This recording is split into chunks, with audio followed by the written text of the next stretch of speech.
सभी छोटे बड़े श्रोताओं को सुनीता भटनागर का प्यार भरा नमस्कार।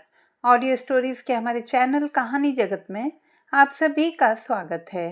हिंदी कहानियों की श्रृंखला में आइए आज सुनते हैं सुशांत सुप्रिय जी द्वारा रचित कहानी झाड़ू। स्मृति की पपड़ी को मत कुरेदो, घावों से खून निकल आएगा। एक दिन पत्नी जिद करने लगी, अपने पहले प्यार के बारे में बताइए ना।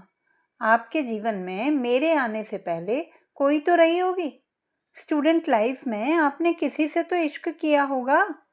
मैंने मुस्कुराकर उसे टालना चाहा, लेकिन वह अड़ गई। आज तो आपको बताना ही होगा। मैं आपके बारे में सब कुछ जानना चाहती हूँ। देखिए, ये आपके जीवन में मेरे आने से पहले की बात है। मैं बिल्कुल बुरा नहीं मानूंगी। मेरी ओर से निश्चिंत रहिए। बताइए ना, प्लीज। यह स्मृति की जमी हुई झील की सतह पर स्केटिंग करने जैसा था। खतरा यह था कि न जाने कहाँ बर्फ की सतह पतली रह गई हो। आपने वहां पैर रखा नहीं कि सतह चटक जाए और आप उस झील में डूबने लग जाएं। मैंने पत्नी को टालना चाहा, पर वह नहीं मानी। हार कर मैंने जोखिम उठाने का निश्चय किया। आज मैं तुम्हें झाड़ू की कहानी सुनाऊंगा, मैंने कहा। मेरी स्मृति में कहीं एक सलोनी छवि अटकी थी। अधमिटे अक्षर सी बची हुई कोई अब भी मेरी स्मृति के पन्ने पर थी। अस्फुट ध्वनि सी बसती थी कोई अब भी मेरे ब्रह्मांड के निनाद में। मैं झाड़ू की नहीं, आपके पहले प्यार की कहानी सुनना चाहती हूँ, पत्नी ने जरा खींच कर कहा। सुन सकोगी? मैंने पूछा। हाँ, मैं तैयार हूँ, जवाब आया। मैं जब भी झाड़ू देखता हूँ ना, मुझे किसी की याद आ जाती है, मैंने कहा। किसकी?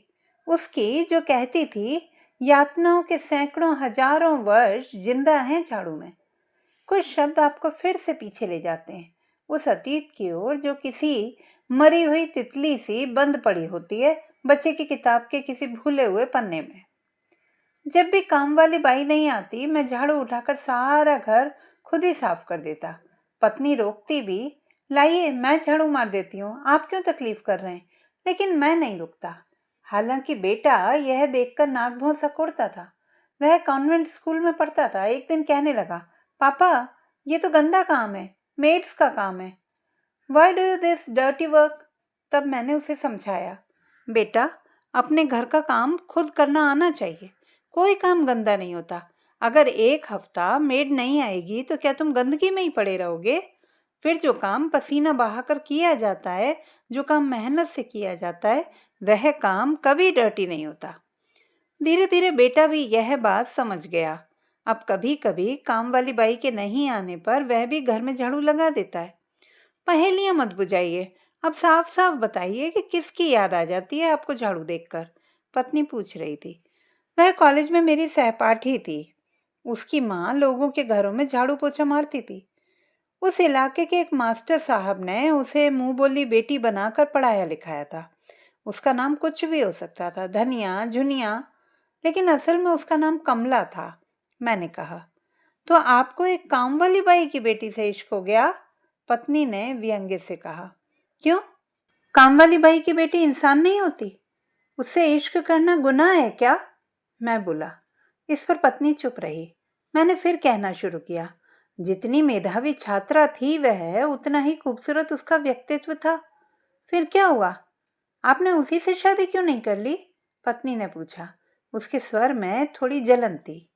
हालांकि वह मेरे साथ पढ़ती थी, हंसती बोलती थी, लेकिन उसके चेहरे पर उसका दर्द भरा इतिहास हमेशा जिंदा रहता था।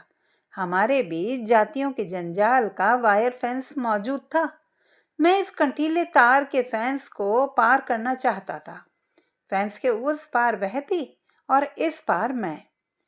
कमला की माँ की झुग्गी जिस जेजे क्लस्टर में थी, उस जगह को एक बिल्डर ने खरीद लिया था। बिल्डर के गुंडे झुग्गी वालों को वहां से खदेड़ने के लिए उन्हें डरा धमका रहे थे। हालांकि कमला अपने मुंह बोले पिता मास्टर जी के घर रहती थी, लेकिन वह हफ्ते में एक आध बार अपनी माँ और भाई बहनों से मिलने के लिए माँ की झुग्गी में जरूर जाती थी। कमला के पिता नहीं थे क्या? यह पत्नी की आवाज थी। तुमने खैरला जी और मिर्चपुर की घटनाओं के बारे में पढ़ा सुना है ना? कमला के पिता अपने गांव में उस जमाने के खैरलान जी मिर्चपुर की बलि चढ़ गए थे। ऊंची जाति वालों के हमले में कमला के चाचा, ताऊ, दादा वगैरह भी मारे गए थे। तब कमला की माँ किसी तरह जान बचाकर कमला और उसके 2 छोटे भाई बहनों को लेकर इस शहर में भाग आई थी। मैंने कहा। ओह, पत्नी के मुंह से निकला। फिर क्या हुआ? बिल्डर के गुंडे लगातार झुग्गी वालों को डरा धमका रहे थे। स्थानीय राजनेता और माफिया भी बिल्डर से मिले हुए थे। एक रात कमला अपनी डरी सहमी माँ और भाई बहनों से मिलने गई थी। देर हो जाने की वजह से उस रात वह अपनी माँ की झुग्गी में ही रुक गई। वह रात उसकी अंतिम रात बन गई। बाहर पार्श्विक झुटपुटा ढह रहा था। क्या? पत्नी को जैसे झटका लगा। हाँ, बीच रात में बिल्डर के गुंडों ने पूरी झुग्गी बस्ती में जगह जगह आग लगा दी। झुग्गी वाले नींद में ही जलकर मर गए। उनमें कमला, उसकी माँ और उसके भाई बहन भी थे। मैंने कहा। मेरी आवाज़ रुंध गई थी। गले में कुछ फंस गया था। आंखें नम हो गई थी।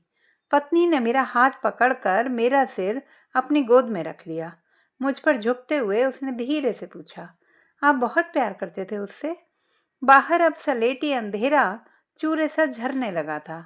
एक थरथराहट समूची शिला सी बह रही थी मेरी धमनियों में।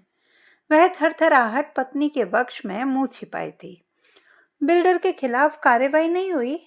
पत्नी ने पूछा। उसकी अप्रोच ऊपर तक थी। उसके पास रुपया था, कॉन्टैक्ट्स थे। इस घटना को शॉर्ट सर्किट की वजह से हुआ हादसा बताकर रफा दफा कर दिया गया। कहा गया कि झुग्गी वालों ने पोल पर कांटे डालकर बिजली के दर्जनों अवैध कनेक्शन ले रखे थे। उन्हीं में स्पार्किंग की वजह से ये दुर्घटना घट गई। जानती हो अब उस जगह पर क्या है? मैंने पत्नी की गोद में से सिर उठाकर कहा। क्या?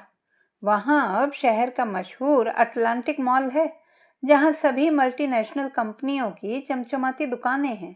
शो विंडोज में सजे धजे मैनिक्विन्स हैं, एस्केलेटर्स हैं, शीशे वाली लिफ्ट हैं, सारे चर्चित बहुराष्ट्रीय ब्रांड हैं, जहाँ रोजाना बाजार को खरीद कर ले जाने के लिए अपार भीड़ जुटी होती है। वहीं जलाकर मार डाली गई थी कमला, उसकी माँ, उसके भाई बहन और उन जैसे दर्जनों बदकिस्मत झुग्गी वाले। अब आप उधर से गुजरते हैं तो आपको कैसा लगता है? कहीं पढ़ा था, जगहें अपने आप में कुछ नहीं होती। जगहों की अहमियत उन लोगों से होती है जो एक निश्चित काल अवधि में वहाँ मौजूद होते हैं, आपके जीवन में उपस्थित होते हैं, उसे भरा पूरा बना रहे होते हैं। मैं जब जब उस मॉल को देखता हूँ, मुझे कमला और दूसरे झुग्गी वालों की दर्दनाक मौत याद आती है। यह मॉल उनकी लाशों पर खड़ा है। मैंने कहा। एक पुराना दर्द जैसे ठंड के मौसम में फिर से उखड़ आया था।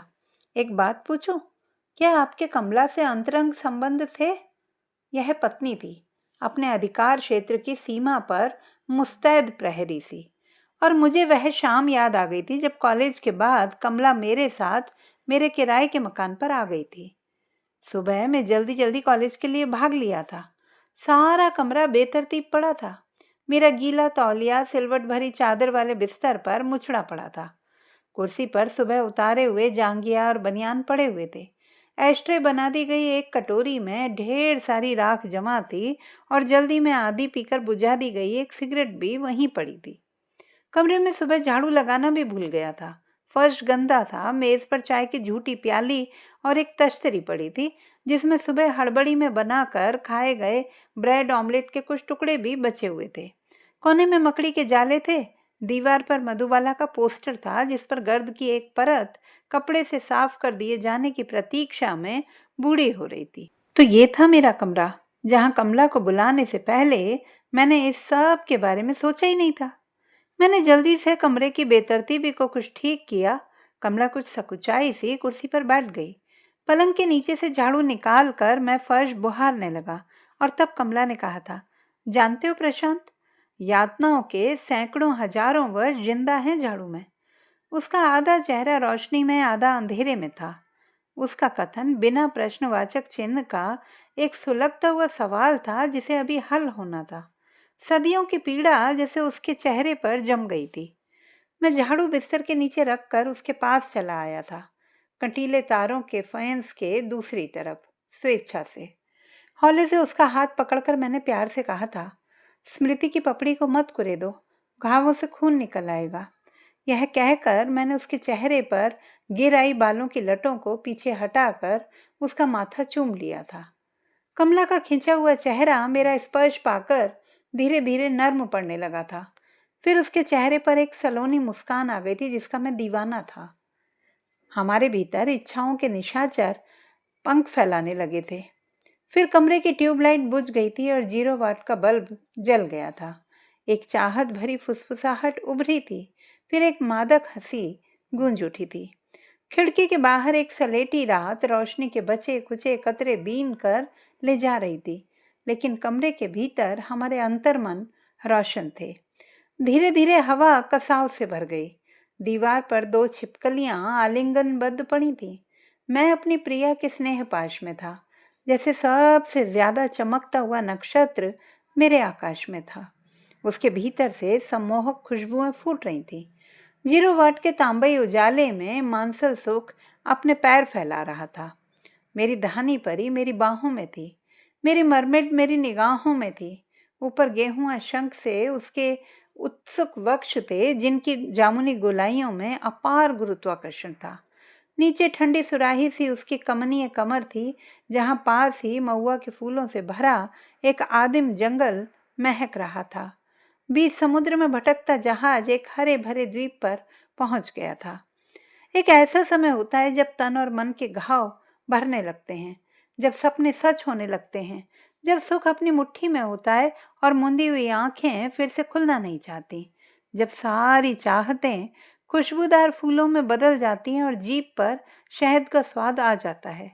वह एक ऐसा ही पल था, घनत्व में भारी किंतु फिर भी बेहद हल्का। समय का रथ एक उत्सव की राह पर से गुजर रहा था। अब हम दोनों कटीले तारों के फैंस के एक ही ओर थे, मन में उजाला लिए। उस रात बिस्तर पर एक दूसरे से लिपटे हुए हमने ढेर सारी बातें की थी, सपने संजोए थे। मुझे क्या पता था कि उन सपनों की तह में मौत थी। मुझे क्या पता था कि मैं फूटने से ठीक पहले एक पारदर्शी बुलबुले को देख रहा था। ठीक 2 दिन बाद कमला अतीत बन गई थी, इतिहास बन गई थी। मेरी उड़ान का आकाश खो गया था। बताइए ना, क्या आपके कमला से अंतरंग संबंध थे? पत्नी दूरबीन लेकर मेरे अतीत की दिशा में दूर तक देखना चाह रही थी। मैंने अपने पैरों के नीचे स्मृति की जमी हुई झील की पतली परत को चटकते हुए महसूस किया। डूबने का खतरा मंडराने लगा था। जवाब में मैंने कुछ नहीं कहा, केवल पत्नी का माथा चूम लिया। मैं अपनी पत्नी से भी प्यार करता था। वह मेरे बच्चों की माँ थी। पता नहीं पत्नी ने मेरी इस हरकत का क्या अर्थ निकाला। शायद वह सब कुछ भांप गई। स्त्री की छठी इंद्रिय सब कुछ जान जाती है, लेकिन वह इतनी बड़ी बात भी झेल गई। बहुत बड़ा कलेजा है इसका। मैं इसके लिए उसे सलाम करता हूँ। इस घटना के बाद हमारे जीवन में केवल एक बदलाव आया। अब काम वाली बाई के नहीं आने पर जब कभी मैं पूरे घर में झाड़ू लगा रहा होता हूँ, तो मेरी पत्नी मुझसे झाड़ू ले लेने का प्रयास नहीं करती। तो दोस्तों, ये थी हमारी आज की कहानी। आपको कैसी लगी कमेंट बॉक्स में लिखना ना भूलें। चैनल को सब्सक्राइब करें, लाइक करें और मित्रों के साथ शेयर करें।